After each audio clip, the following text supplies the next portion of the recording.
Subscribe करें Kohinoor Islamic channel को और बेल आइकन प्रेस करें ताकि हमारी आने वाली वीडियोस सबसे पहले पहुंचे आप तक। नूर वहदत का टुकड़ा आपकी जबीन अक़दस पर ऐसा चमकता था कि लोग जो आते वो फिर आपकी सोहबत से दूर कोई जाता नहीं था।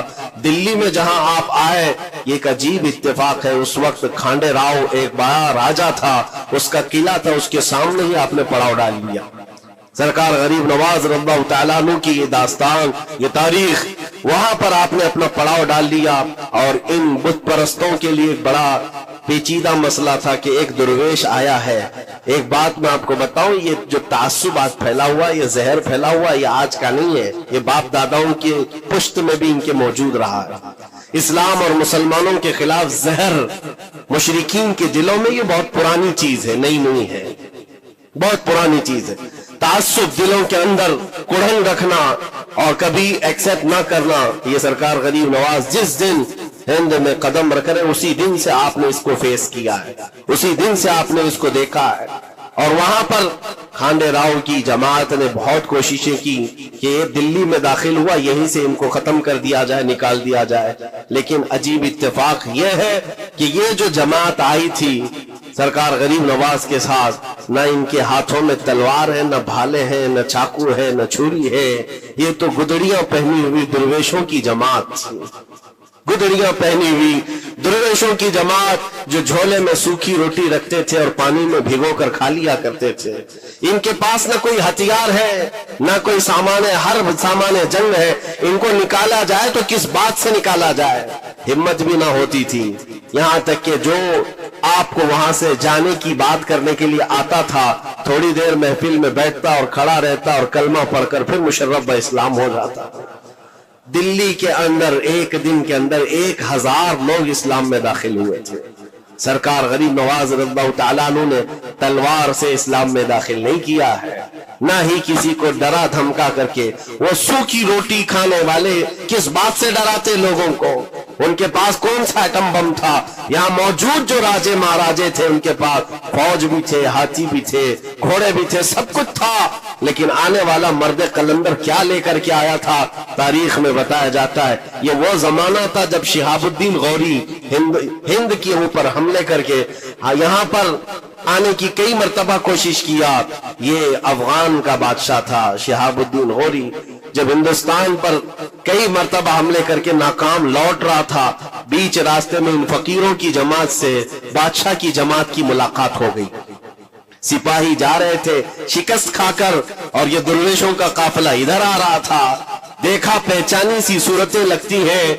जा करके एक सिपाही ने पूछा, बाबा आप लोग कहां जा रहे हैं? तो बाबा जो जमात में आ रहे थे उन्होंने कहा हिंदुस्तान फतह करने जा रहे हैं। बड़ी बात है, गुदड़ियां पहने हुए, पैबंद लगे कपड़े हैं, झोलियां लटकाए हैं। और उसने देख करके कहा मारा सिपाही ने, कहा ये देखते हो हमारे बादशाह की फौज है, इसमें हाथी घोड़ों की तादाद देखो, जरा सामान जंग तो देखो, इसमें नेज़े तलवारों की छनक तो देखो, और आप ये चंद फकीरों की जमात लेकर हिंद फतह करने की बात कर रहे हैं।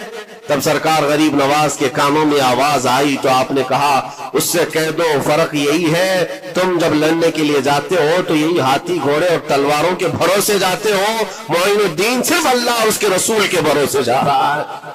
हमारे पास जो ताकत है वो अल्लाह उसके रसूल के साथ होने की ताकत है। आज के जमाने में गरीब नवाज का ये जुमला हमारा हौसला बढ़ा देता है, कोई हो या ना हो अल्लाह हमारे साथ, अल्लाह हमारे साथ है। हालात जितने भी बदलते जाएं, लेकिन मेरे अजीजों अल्लाह हय्य व क़य्यूम हर चीज को देख रहा है, उससे कोई चीज गाफिल नहीं है। बाज लोगों ने ये शोशे छोड़ना शुरू कर दिए कि अब इनका मुस्तकबिल क्या होगा, अब इनका फ्यूचर क्या होगा, नई हुकूमतें आएंगी, नया निजाम आएगा, अब तुम्हारी न मस्जिदों की खैर है, न मीनारों से आवाज आएगी, न तुम्हारी अजानों का और न ही तुम्हारे नमाजों का कुछ फ्यूचर है। ये सब बातें उन लोगों के बात उन लोगों के जरिए से आ रही है जो किसी के फजला खार हैं या किसी के इलेक्शन के पैसे खाए हुए लोग हैं। मैं कहता हूं जो सच्चा मोमिन है वो इस बात पर अहद करता है, करबला की सरजमीन पर भी अजान की आवाज बंद ना हो सकी थी, जहां बहता खून भी बता रहा था इस्लाम जिंदा होता है हर करबला के बाद। आज ये हालात अगर हमारे मुवाफिक नहीं है तो मेरे अजीजों, नस्लों में कोई तो आएगा जो सलाहुद्दीन बनकर के उभरेगा, नस्लों में कोई तो आएगा जो गरीब नवाज का गुलाम बनकर मोइनुद्दीन बनकर के निकलेगा। इसलिए कि हालात हर वक्त एक तरह के नहीं होते। हमने तारीख देखी है और रब ताला का कानून है, कभी बादशाहों को फकीर बना देता है और कभी फकीरों को बादशाह का मनसब अता कर देता है। जब सरकार गरीब नवाज दिल्ली के सरजमीन पर आप बैठे हुए थे अपने सूफिया की जमात के साथ, एक दस्तरखान लगा हुआ था, दस्तरखान लगा हुआ है, औलिया इकराम की जमात है, एक दूसरे से बातचीत कर रहे हैं। दिल्ली में उस वक्त हालात अजीब थे। एक छोटा सा लड़का जिसकी उम्र 13 या 14 साल की नहीं होगी, वो अपने हाथ में खटोरी और एक तीर और तरकश लेकर के सामने से जा रहा था। औलिया की नजर उस पर पड़ी, सरकार गरीब नवाज ने नजर उठाकर देखी। और सामने से मजमे से जाने वाले बच्चे बहुत सारे होते हैं, कोई आया गया, लेकिन गरीब नवाज ने नजर उठाकर देखा और फिर सूफिया की जमात से कहा कि देखना ये कल दिल्ली का बादशाह बनकर के निकलेगा, हिंदुस्तान की पूरी सल्तनत इसके पास होगी। तारीख में मौजूद है गरीब नवाज की जुबान से निकला हुआ ये जुमला। वो लड़का कोई और नहीं था, सुल्तान शमसुद्दीन अल्तमश, जो हिंदुस्तान का ताकतवर बादशाह बनकर के निकला था। हाँ, वो जिसको चाहे नवाज दे और जिसको चाहे उठा दे। अजीजा ने गिरामी वक़ार, हमारे इम्तिहान की घड़ी चल रही है, हमारे हालात अभी यानी बैक की तरफ अगर जा रहे हैं तो इसका मतलब ये नहीं है कि खत्म हो गए। हम ये देखते रहेंगे और रब ताला की मदद का इंतजार भी करेंगे। हमारे साथ जो कुछ भी जुल्म हो या नाइंसाफी हो, हर एक चीज के लिए हम इतना ही कहते हैं ये वक्त भी गुजर जाएगा, रात हमेशा नहीं होती, सुबह का उजाला जरूर आएगा, सुबह का उजाला आएगा। अजीजा ने गिरामी वक़ार, सरकार गरीब नवाज रज़ियल्लाहु तआला अन्हु का वो जुमला याद रखो, हम अल्लाह और उसके रसूल के भरोसे जीते हैं, अल्लाह और उसके रसूल के भरोसे जीते हैं। ताकतें, कुव्वतें या तख्त और ताज हमारे मुखालिफ हो जाए तो ये नई बात नहीं है, इस्लाम के साथ ये हर बार होता रहा है, इससे पहले भी हुआ है। हालात हमारे मुखालिफ रहे।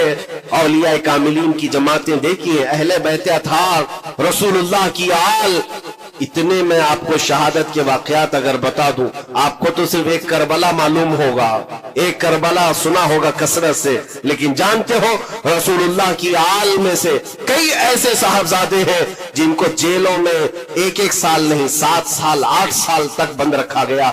इमाम मूसा काजिम रज़ियल्लाहु तआला अन्हु को 7 साल तक जेल में रखा, जंजीरों से बांधा और जहर देकर के उनको शहीद किया गया है। हज़रत इमाम मोहम्मद बिन हसन अस्करी 20 साल तक जेल में काटे हैं। ये रसूलुल्लाह के घर वालों की बात कर रहा हूं। सैयदना ज़ैद शहीद जिनको सूली पर चढ़ा दिया गया था, ये इमाम हसन मुज्तबा की औलाद में से है। ये सारे खूनी दास्ताने यहाँ इस्लाम की तारीख में मौजूद है। जब इस्लाम उस वक्त नहीं रुका तो अब क्या खाक रुके। इस्लाम अब नहीं रुकना है, कयामत तक इसकी हिफाजत अल्लाह करीम फरमाएगा, अल्लाह करीम फरमाएगा। हम जैसे आएंगे और चले जाएंगे, लेकिन इस्लाम को फलना फूलना है, ये फलता फूलता ही रहेगा इंशाअल्लाह। आपकी जिम्मेदारी इतनी है, आपकी इतनी जिम्मेदारी है, हालात देख करके बच्चों को ये न कहना कि बेटा आप जैसे हालात चल रहे वैसे ही चलते रहो। नहीं, अपने बेटों को तरगीब देना कि बेटा आज हम इम्तिहान की घड़ी में हैं, कल अगर अल्लाह ने हालात अच्छे कर दिए तो याद रखना जिस जगह बुतकदे बने हमारी मस्जिदों को तोड़कर इंशाअल्लाह वहां से अजान की आवाज फिर से गूंजेगी, अजान की आवाज आए। ये बच्चों को नसीहत होनी चाहिए। हमारी तारीख मिटाने से मिटती नहीं है, एक दौर आएगा फिर जब अल्लाह करीम चाहे तो ये तारीख खुल करके लोगों के सामने आए। हम किसी पर जुल्म करने की इजाजत हरगिज नहीं देते और साथ ही इस्लाम ये भी कहता है जुल्म हो जाए तो सहने की इजाजत भी नहीं है। आपको हक बात बोल कर जाना है, हक बात पहुंचा करके जाना है। बोलने में क्या है, हमारी जुबान काटी जाएगी, हमारी गर्दन मारी जाएगी, लेकिन हक बात की हिफाजत नस्लों तक मुंतकिल करना اللہ کریم کی طرف سے بہت بڑا انعام ہے، اس کا بہت بڑا انعام ہے۔ یہ تو ہم کر ہی سکتے ہیں، ہماری نسلوں کو یہ بات بتائیں گے انشاءاللہ العزیز۔ یہ غریب نواز کا ہندوستان کل بھی تھا، آج بھی اور ہمیشہ رہے گا انشاءاللہ۔ سرکار غریب نواز کا پھیلایا ہوا یہ چراغ کبھی پھونک کے پھونکوں سے بجھایا تو نہیں بجھایا جا سکتا۔ آپ دلی کی سرزمین سے جب اجمیر معلیٰ پہنچے تھے، یہ تقریباً 7 مہینے کا سفر تھا غالباً۔ اس سفر کے دوران کئی ہزار لوگ اسلام میں داخل ہوئے تھے، اور آپ کو اس کے بعد کی تاریخی حالات معلوم ہے۔ جادوگروں نے مقابلہ کیا، راجوں مہاراجوں نے، بادشاہوں نے مقابلہ کیا، اور فوج نے مقابلہ کیا، نہ جانے کتنے لوگ۔ ایک بار تو ایسا ہوا کہ انا ساگر کی اس پہاڑی پر آپ ذکر میں مشغول تھے، راجے نے کئی مرتبہ یہ سوچا کہ ان کو مار کر کے یا کسی طرح سے بھگائے، لیکن جب نہیں ہوا تو راجہ سے کسی نے کہا یہ منتر والا کوئی فقیر ہے، اس کا توڑ منتر والے سے ہی ہوگا۔ تو اس وقت جو بہت بڑا ان کا ایک منتر جاپ کرنے والا پجاری تھا، اس وقت اس تاریخ میں اس کا نام رام دیو بتایا گیا ہے، یہ والا نہیں ہے، اس زمانے کا۔ اور اس کو راجہ نے جا کر کہا، وہ کبھی کسی سے مقابلے کے لیے آیا نہیں تھا، اس نے حامی بھر لی کہ ہاں ٹھیک ہے، میں جاؤں گا، دیکھتا ہوں کون فقیر آیا ہے ہماری اس دھرتی پر، اور میں جاپ کروں گا، اگر جادو ہے تو جادو سے میں کاٹ دوں گا۔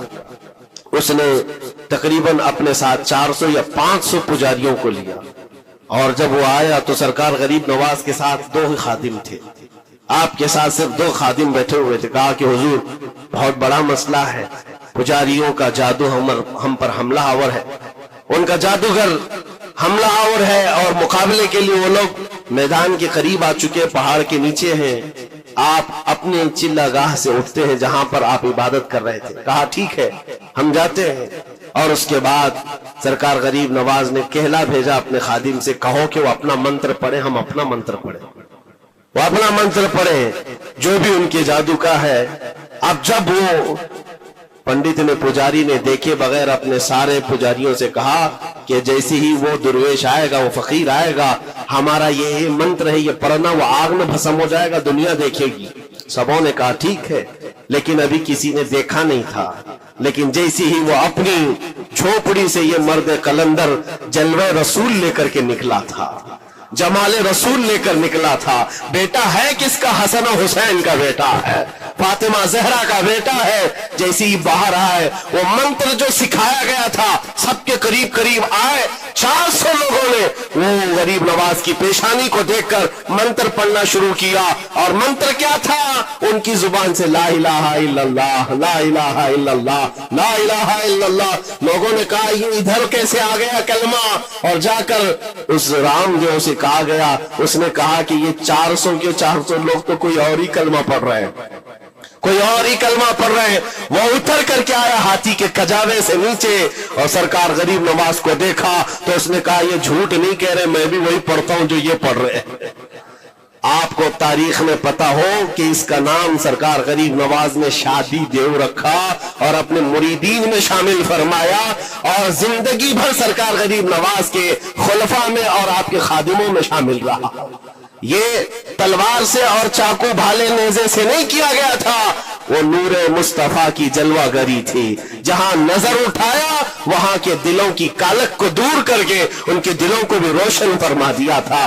آج ہم بھی یہی تمنا کرتے ہیں، اجمیر اسی لیے جاتے ہیں کہ ایک نظر ہم غریبوں پر پڑ جائے اور دل کا کالک اور دل کی کالک نکل جائے اور پھر دل چمکنے لگ جائے، کیونکہ اللہ کے ولیوں کی نظر جہاں پڑتی ہے وہ جگہ بھی روشن اور تابناک ہو جایا کرتی ہے۔ مولا کریم سرکار غریب نواز کی نسبت زندگی بھر ہمارے ساتھ قائم و دائم رکھے، اور پھر اپنی نسلوں کو بھی اللہ تعالیٰ ان کی غلامی میں شامل رکھے۔ اجمیر ہم جا نہ سکے، لیکن یہاں سے ہم یہ التجا کریں گے غریب نواز کے دربار میں، خواجہ ہند وہ دربار ہے آلہ تیرا، کبھی محروم نہیں مانگنے والا تیرا، تیرے در کی یہ کرامت دیکھی ہے بارہا، تیرے در کی بارہا یہ کرامت دیکھی ہے، غریب آئے اور ہو گئے غریب نواز۔